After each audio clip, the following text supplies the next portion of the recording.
Assalamualaikum warahmatullahi wabarakatuh. Selamat malam pemirsa, redaksi Aceh TV kembali hadir menjumpai Anda dengan beragam informasi aktual dan merakyat dari Tanah Rencong. Untuk edisi Lebaran Kerja hari ini Kamis 3 Maret 2021 bersama saya Jufrizal, inilah laporan selengkapnya.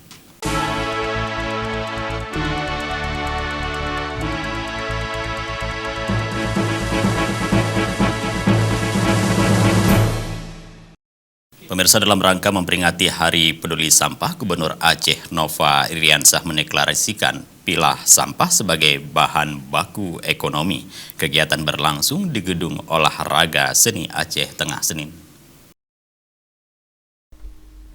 Dalam sambutannya, Gubernur Aceh Nova Iriansah menegaskan pentingnya keterlibatan semua pihak dalam upaya mensosialisasikan pemilihan sampah agar potensi ekonomi dari sampah lebih mudah dikelola dan dimanfaatkan.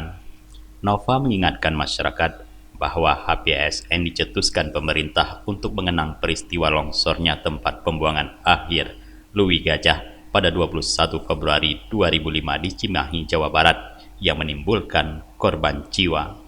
Peristiwa itu menyadarkan semua pihak betapa sampah telah menjadi ancaman serius bagi masa depan bangsa jika tidak dikelola dengan benar. Selain itu, Gubernur juga mengingatkan bahwa sampah merupakan persoalan serius dan multidimensi.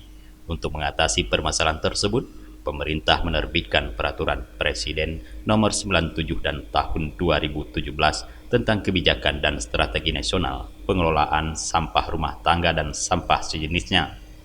Dalam kesempatan ini, Gubernur Aceh Nova Iriansah didampingi Bupati Aceh Tengah Sabela Abu Bakar dan Kadis DLHK Aceh Hanan menyerahkan piagam penghargaan kepada Lamudin sebagai nominator penerima Kalpataru Nasional dari Bener Pria pada peringatan Hari Peduli Sampah Nasional Provinsi Aceh tahun 2021 di Aceh Tengah.